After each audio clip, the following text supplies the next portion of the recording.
O governo que ganhou as eleições foi o governo do PT, foi o governo do PCdoB, foi do PSOL. E a gente vai falar um pouco, antes da gente chegar até essa caminhada, sobre como ficou o PCdoB pós 2014 ali, que era do governo Dilma e tudo mais. Então a gente fala um pouco sobre como o PCdoB ficou lá atrás, nesse momento de hiato praticamente. Primeiro é um prazer falar com vocês, alegria de recebê-los aqui e poder tratar de questões estruturantes, vamos chamar assim. Não tem nada definitivo na vida. Essa é a primeira coisa que a gente precisa compreender, tanto para nós quanto para os adversários. No momento, a direita brasileira experimentou uma grande força política.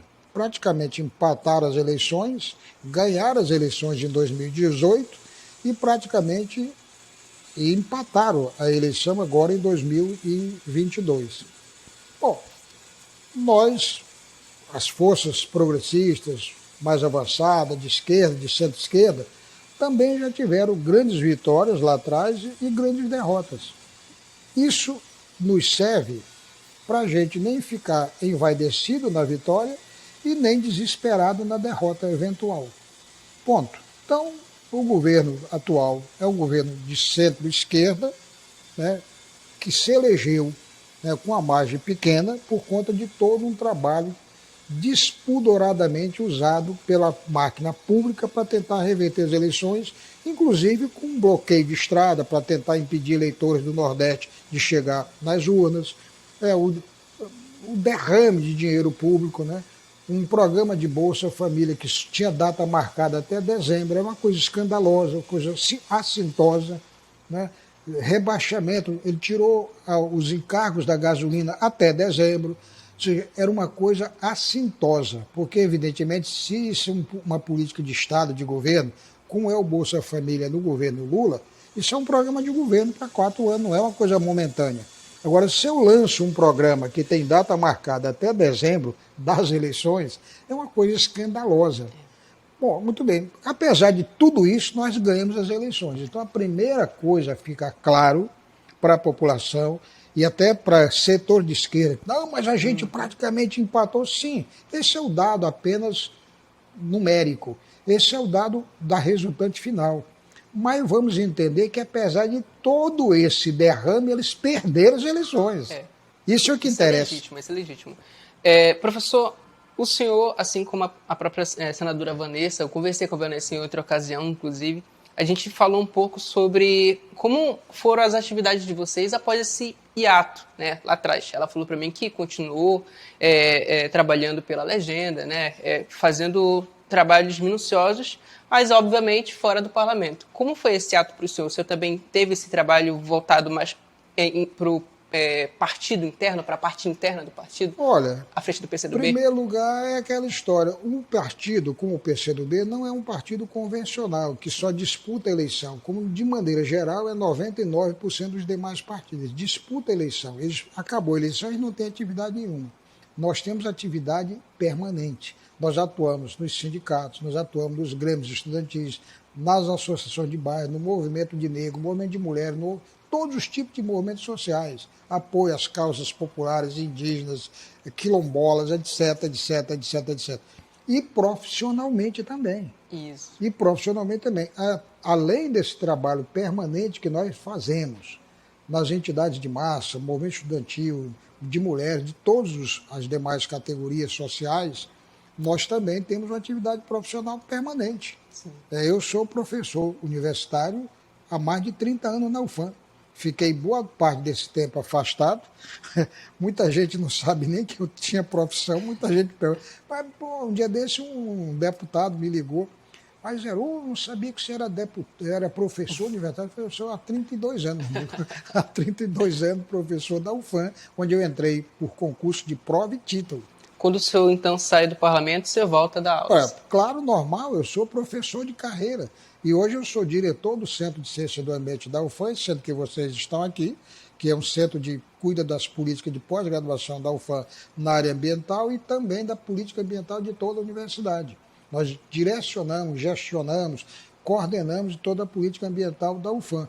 Agora, além disso, eu sou professor de meteorologia e climatologia da UFAM.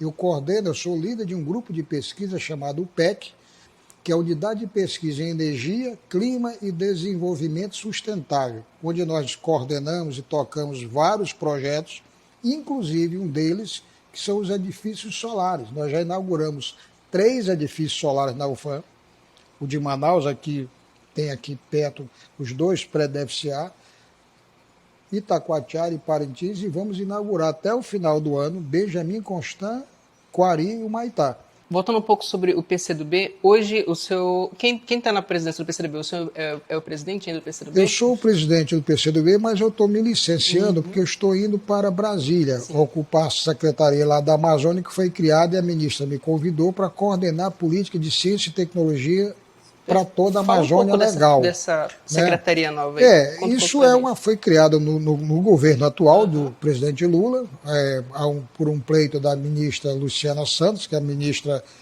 de Ciência e Tecnologia. Ela me convidou, baseado exatamente nesse currículo, na minha experiência de Amazônia, na minha história ligada a essa região, para coordenar a política de ciência e tecnologia para toda a Amazônia legal brasileira. Ainda na parte quando o senhor cita sobre, de repente, a falta de capacidade de explicação dos parlamentares atuais, o senhor acredita hoje que, falando de esquerda, dentro da esquerda no Amazonas, existe alguma espécie de racha interno? Porque, veja bem, quando a gente fala sobre a esquerda no poder hoje, ainda mais voltado aqui para o estado do Amazonas, a gente percebe que uma parte do PT, né, aí falando dos partidos trabalhadores, eles estão de acordo com essa aproximação do atual prefeito da capital, com alguns personagens importantes das últimas eleições, inclusive da esquerda, mas outra parte não. Então, na sua avaliação hoje, olhando a esquerda como um todo, PCdoB, PSOL, o senhor acredita que existem rachas internos e isso pode, de repente, ser alguma ameaça para as próximas eleições? Olha, para dificultar a cena? Racha, eu não sei se racha.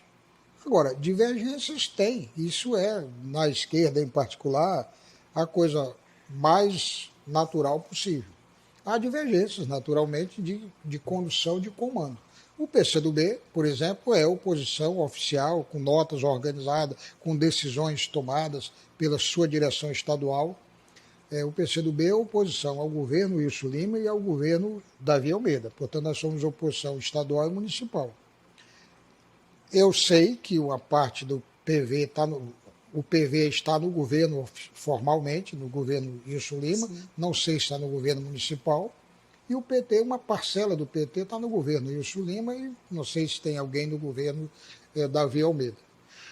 Portanto, é óbvio que nós temos divergências de condução disso. Agora, isso não é necessariamente um racha. Nós temos uma federação que é composta pelo PCdoB, pelo PT e pelo PV, que vai até 2026. E nós vamos disputar as eleições de 24 e as eleições de 26 dentro dessa federação.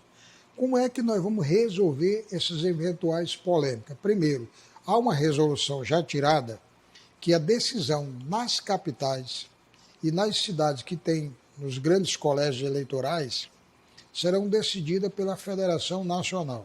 Então, por exemplo, aqui eu defendo, quando eu digo o PCdoB. Sim. O PCdoB defende que haja uma candidatura própria à Prefeitura de Manaus desse nosso campo. Certo. Não significa que tenha que ser do PCdoB, ou do PT, ou do PV, não, do nosso campo. Certo. E esse nosso campo eu amplio, além da federação que é composta pelo PCdoB, pelo PT e pelo PV, nós ampliamos com o PDT, com o PSB, com o PSOL, com a Rede. São partidos que compõem... se tratando de Amazonas. De Amazonas e para o Brasil inteiro. Certo. Nós defendemos essa política para o Brasil inteiro. Certo. Que a gente amplie, que esse leque, quando a gente diz o nosso campo, certo, não significa dizer o PCdoB, o PT, o PV. Sim. Esses partidos aqui, certo, que embora não estejam formalmente na frente, na federação, aliás, eles compõem um campo de pensamento, sim, assimilado com o nosso. Não quer dizer igual, nós, sim, temos profundas divergências de métodos, de teorias, etc. Mas isso não é o debate aqui. Não chega a ser um racha. Não é um racha. Nós temos divergências, isso é público e notória, né? Certo. Público e notória. Não é bem um racha, porque são interesses, às vezes, menor de um determinado segmento que tenham aquela posição, mas que às vezes nem é o pensamento da organização. Portanto, não é um problema maior para nós. Perfeito. O senhor cita que hoje o PCdoB é oposição ao governo e à prefeitura.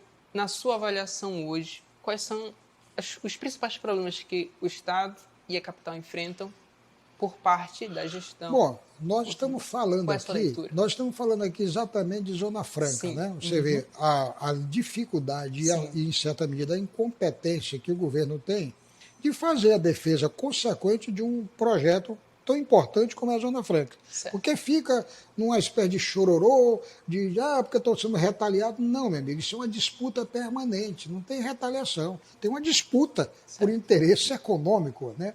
E, ao mesmo tempo, não cuidam, e aí não é um problema só desse governo, eu vou ser bem claro, não cuidam de diversificar a economia do Estado. Olha aqui onde é que está o ponto de nodal desse debate nosso aqui. Eu repito, eu não sou defensor da estratégia de alternativa à Zona Franca. Não, isso está errado. A Zona Franca não é uma alternativa, é a diversificação da economia para que nós não dependamos, não fiquemos dependentes apenas de uma base econômica. Eu defendo, portanto, a verticalização da nossa matéria-prima e não falo isso teoricamente, não. Como secretário de Produção Rural, eu fiz isso.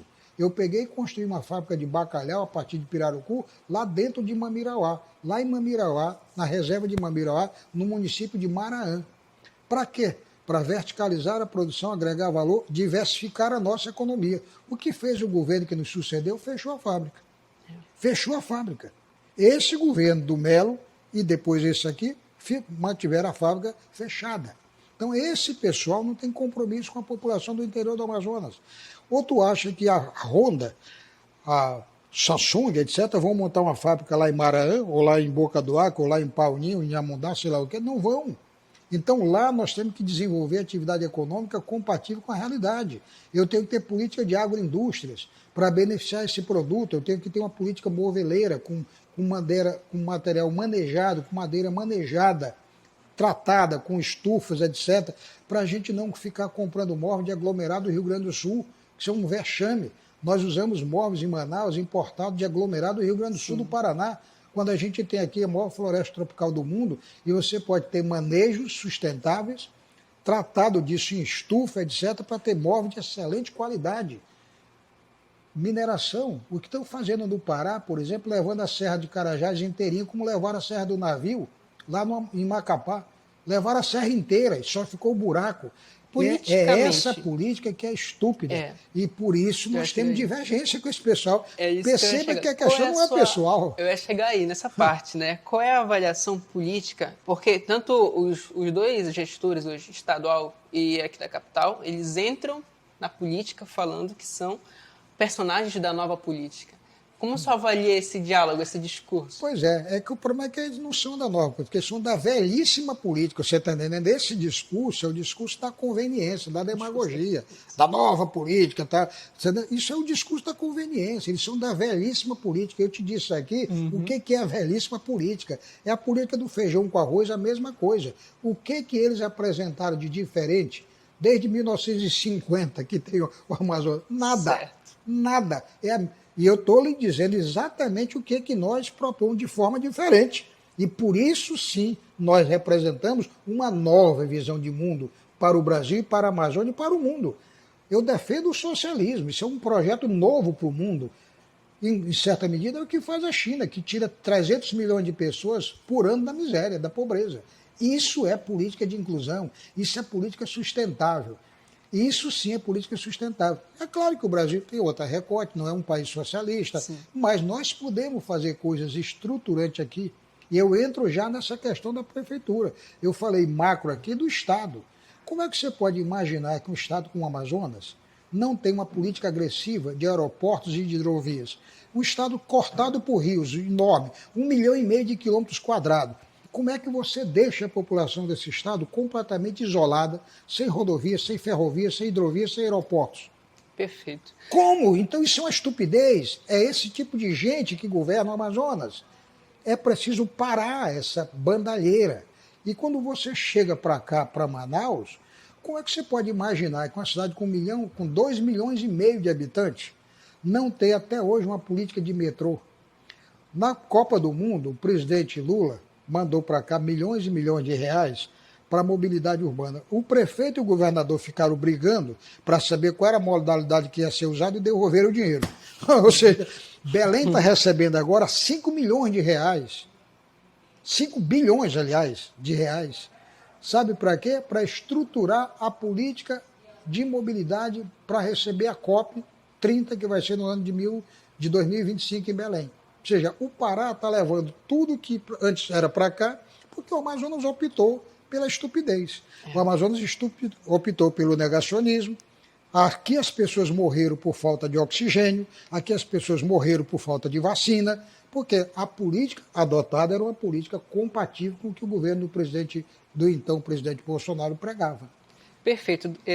Deputado, professor, doutor, a gente agora parte um pouco, a gente conversou por telefone sobre a possibilidade do senhor estar sendo aí pré-candidato à Prefeitura de Manaus. Como o senhor, ou o PCdoB, ou o senhor como PCdoB tem estruturado essa ideia? O senhor falou para mim que até o fim do mês todos os preparativos iam estar em fase final para levar esse nome até a federação. Como está hoje, em que fase está hoje essa ideia? Nós vamos reunir agora no final do mês, a virada do mês, do PCdoB, vamos aprovar esse eixo geral que eu estou te abordando aqui. Primeiro, a necessidade de ter uma candidatura do nosso campo, progressista, popular, etc., aberta a alianças das mais amplas possível, mas liderada por esse nosso campo. E vamos colocar isso para a federação. Eu já te adiantei que esse debate, quem vai resolver não é localmente, será resolvido nacionalmente, porque tem uma resolução já da federação que trata disso. Capitais de grandes centros, quem resolve é a Federação Nacional. Mas é claro que a gente vai procurar construir de maneira consensuada, essa será exatamente a nossa premissa e o nosso esforço será de tentar resolver isso internamente. Mas por que uma candidatura do nosso campo? Primeiro, para diminuir a chantagem da direita e da extrema-direita contra o povo. Na verdade, hoje, como a direita e a extrema-direita ganharam majoritariamente o Congresso Nacional, eles fazem chantagem aberta não é contra o governo Lula, é contra o povo. Essa é a primeira coisa que tem que ficar claro. Quando eles são contra, por exemplo, quando eles autorizaram a independência do Banco Central e mantêm a independência do Banco Central, apesar dessa política escochante de 14,25% de juros, quando a inflação do país está em 3,5%, 4%, e eles mantêm 14,25%, isso significa dizer que eles estão transferindo bilhões e bilhões de reais dos cofres públicos para o especulador.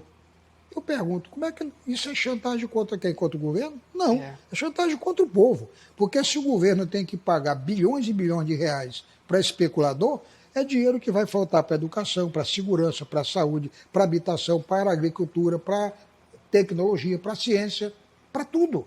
Então, aquilo que alimentaria a economia, irrigaria a economia, faria a economia ser dinamizada, ela é, em certa medida, contida, porque boa parte dos recursos públicos do país está sendo drenado para essa farra da especulação. É isso que é a política de juros. De novo, a dificuldade. E aí, nesse caso, eles não têm nenhuma dificuldade, eles concordam com isso. Por isso, eles são um pianinho. Nem falo quanto é que é sangrado, eu vou te dar um número. A dívida pública brasileira é da ordem de 1,5 trilhões de reais.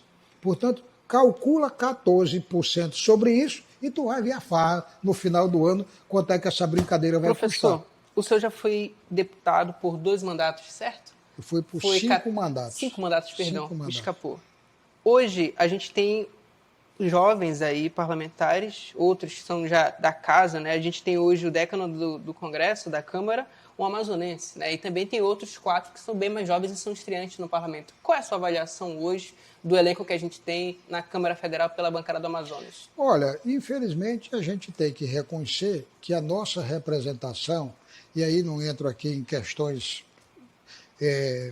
subjetivas, mas objetivas, ela vem caindo de qualidade acentuadamente. Ou seja, e quando eu digo qualidade, não é só pessoas cultas ou incultas, capazes ou incapazes, é ideologicamente. Cada vez mais o parlamento brasileiro e o amazonense, em especial, vai se transformando num parlamento de direita e de extrema-direita. Isso é muito ruim, porque significa dizer que essas pessoas defendem ideias que, no fundamental, é contra o povo, e que apenas usam o povo, etc., por demagogia. Vou dar exemplos. A política que eles acabaram de aprovar, de praticamente desmontar o Ministério do Meio Ambiente para botar na prática a política que o Bolsonaro defendia do passar boiada, lá do Ricardo Salles, é um exemplo. A política, o ódio que ele destila contra os povos originários, inclusive com a tentativa de rever toda e qualquer área de demarcação, para só permitir que haja reservas onde os povos já estavam ali em 88, quando teve a Constituinte ou coisa que o valha, é outro exemplo. Essa política de manter esses juros escorchantes, sem nenhuma reação do Congresso, que foi quem fez essa patuscada de dar independência ao Banco Central, que isso é uma piada, porque o Banco Central cuida da política monetária. Ora, eu não posso cuidar de política monetária, eu como presidente da República, se tem uma pessoa lá contra mim que não quer apoiar essa política. Então, o parlamento brasileiro e o amazonense em particular, hoje é isso. É muito ruim qualitativamente. Eu não vou entrar em questões morais. Sim. É qualitativo. Eu estou dando dados. Por isso, pela mesma lógica, a gente aborda essa questão da Prefeitura de Manaus. Eu comecei falando de metrô, de transporte de população. Mas qual é a atividade de segurança? Qual é a política de segurança que a Prefeitura tem? Isso é problema do Estado. É a primeira coisa que um apedeuta vai dizer. Não, isso é problema do Estado. Não, não é problema do Estado, não. É do Estado estruturalmente. Mas a Prefeitura de Manaus tem o dever e a obrigação de entrar nessa guerra, no bom sentido, primeiro, com iluminação pública. Você já percebeu que a maior quantidade de assalto, etc., ocorre em áreas escuras, abandonadas? Se a Prefeitura de Manaus tivesse uma política agressiva, no bom sentido de iluminar a cidade, você já diminuía em boa medida esse problema. Doutor, a gente fala, o senhor citou ainda há pouco, sobre, hoje o Congresso está entre direita e extrema-direita majoritariamente. Mas lá atrás, a mídia, a política das mídias transformaram a questão de um brasileiro se ter ideologia de esquerda ou quase petista, né, ser quase criminoso, certo? Ficou um estigma muito grande com os acontecimentos, a maneira como a mídia movimentou. Isso ficou um estigma muito pesado e quase criminalizante. O senhor, olhando para trás, o senhor acredita que a esquerda cometeu algum erro ou uma série de erros que possam ter levado a isso?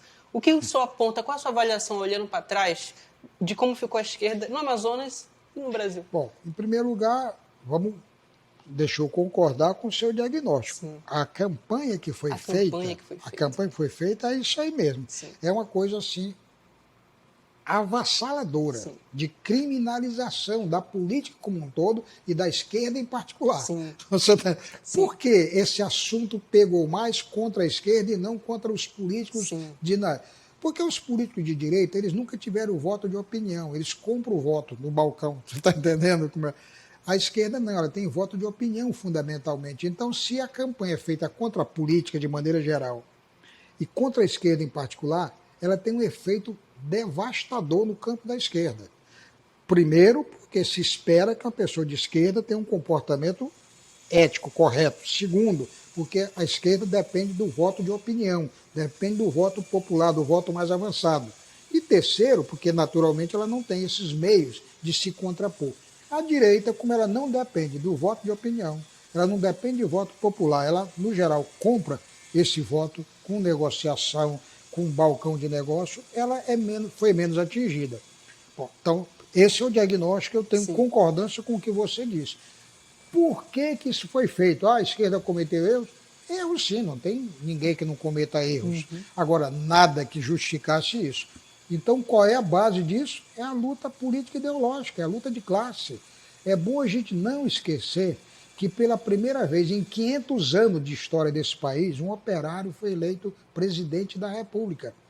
O que a direita, o que a elite econômica brasileira imaginava? Esse abestado, era assim que eles tratavam o Lula.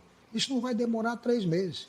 E aqui eu vou lhe dizer uma coisa, não vou pedir reserva. Quem me disse isso assim, olhando para mim, diretamente foi o ex-prefeito de Manaus, Arthur Vigílio Neto. Heron, Esse Lula não aguenta 3 meses, não aguenta 3 meses. Aquele jeito, não aguenta 3 meses. O Lula não só aguentou 8, como virou o melhor presidente do país. A melhor avaliação que um presidente já teve nesse país é do Lula, que é uma referência mundial. O Lula hoje é uma liderança mundial. Então é isso, o fato de uma pessoa, um retirante nordestino, operário de fato, ter virado presidente, e mais do que virado presidente, ter se transformado num gestor talentoso e capaz, irritou profundamente a elite brasileira, que é quem domina os meios de comunicação, que é quem domina os meios econômicos do país. O PT, por outro lado, cometeu um equívoco primário de confundir governo com poder. Nós nunca tivemos no poder, nós ganhamos o governo. Nós ganhamos o governo. O poder é quem domina os meios de produção. O PT tem dificuldade de entender isso, por essas razões que a gente estava discutindo aqui. São divergências que nós temos. Eles não conseguem entender isso. Por isso eles acharam que tinha chegado no poder. Não, não chegaram no poder. Vocês chegaram no governo. O poder é os banqueiros, os grandes latifundiários, os industriais. Isso é o poder real. O resto é apenas a governança, a gestão disso. Então essa carga contra a gente foi uma coisa violenta, por razões ideológicas. Certo. E aí depois do Lula, para completar, a primeira mulher presidente do Brasil de esquerda, uma ex-guerrilheira. Aí é para matar, como diz, aí é para matar, aí é para matar. Então você compreende qual é a origem do ódio destilado e que naturalmente a população, se ela ouve todo dia, toda hora, que você é doido, o teu vizinho diz, rapaz, aquele cara é mesmo, um dia desse eu passei, ele estava olhando para o céu. Ou seja, as pessoas começam a reproduzir. É aquela piada, tu chega no meio da rua e começa a gritar, olha lá o cometa com o rabo dele, daqui a meia hora tem todo mundo vendo o cometa já caindo. Não tem porra nenhuma de cometa, você está entendendo? Entendo. Mas daqui a meia hora já tem gente vendo o cometa cair, meu amigo. Então nós fomos vítima disso e ainda não conseguimos inteiramente reverter isso. É claro que os fatos concretos do dia a dia vão fazendo que uma parcela da população vá percebendo a patuscada a qual ela foi levada, vai percebendo a malandragem pela qual ela foi envolvida, mas ainda não é uma coisa tão resolvida. Tanto é que o Bolsonaro teve 70% dos votos de Manaus em 2018 e agora ele teve 62%, mas só caiu 8%, matando pessoas por falta de oxigênio em Manaus. O Heron Bezerra, além dele ter passado esse certo período de ato, hoje retorna com essas duas posições de certo destaque no governo federal e agora também pré-candidato à prefeitura. Qual é a sua leitura em cima de tudo desse ato, desse período que você passou meio que afastado até agora? Olha, no debate aqui, você fez um diagnóstico que eu tenho concordância, nós tivemos um problema muito duro, muito crítico, e que nós não nos acovardamos. Certo. Porque é muito fácil, no primeiro tiroteio, tu fazer como dizia Cristo lá para Pedro, Pedro, antes que o galo cante, tu me negarás 3 vezes, né? Meu amigo, você não pode negar tuas opiniões e renegar a tua história, a não ser que você tenha vergonha dela. Eu não tenho vergonha da minha história, ao contrário, eu tenho orgulho da minha história, do que nós construímos. Nós construímos o PCdoB aqui do zero, é um grande partido, nós construímos a resistência popular do zero. Eu fui deputado de oposição sozinho contra o amazonino, então imperador do Amazonas, e nunca me intimidei. Então, evidentemente, não é uma campanha ou outra de difamação, etc., que vai me intimidar. Agora, isso tem consequências. Teve consequências, isso está sendo recuperado, porque nada é eterno, da mesma maneira, como a direita já teve derrotas acachapantes, teve vitórias também importantes. Agora mesmo teve uma vitória, ganhou o Congresso Nacional. Isso vai ser eterno, permanente? Claro que não, isso vai mudar. O que é que nós esperamos, então, para a Prefeitura de Manaus? Exatamente essa virada para o Amazonas, mas começando pela Prefeitura. Tem muita gente que só analisa as coisas paradas, não tem nada parado, tudo está em movimento o tempo todo. O tempo todo. Acaba de ser uma pesquisa ontem, aí, por exemplo, antes de ontem, para a Prefeitura de Manaus, umas primeiras especulações. Pra você ter uma ideia, o Davi não chega nem a 40%. Isso praticamente sozinho, sem oposição. Ele não tem oposição de ninguém na Câmara de Vereadores, a não ser uma coisa pontual. O governo do Estado não tem oposição na Assembleia, e é um governo natimorto. Então perceba que se tivesse uma oposição mais consistente na Assembleia e na Câmara, a situação desse pessoal já era delicada. Eu quero agradecer pela oportunidade, pelo diálogo, pela resenha aqui, foi muito bacana. E a gente espera repetir isso no futuro, de repente já como seu oficialmente candidato à Prefeitura de Manaus. A gente vai acompanhar todos os detalhes aí dos movimentos do PCdoB, da federação. E aí eu peço até que o senhor fique em linha com a gente, de repente compartilhar qualquer novidade. A gente vai estar acompanhando também, de repente, o local que a senadora Vanessa pode ocupar. Sim. E as atualizações também do seu cargo. Estou muito feliz aqui, a gente está muito honrado de ter esse bate-papo com você. Muito obrigado. Em primeiro lugar, eu quero mais uma vez agradecer, dizer da minha alegria de recebê-los aqui. E como você percebe, eu só tenho um defeito, eu falo pouco. Que isso, obrigado. Que isso.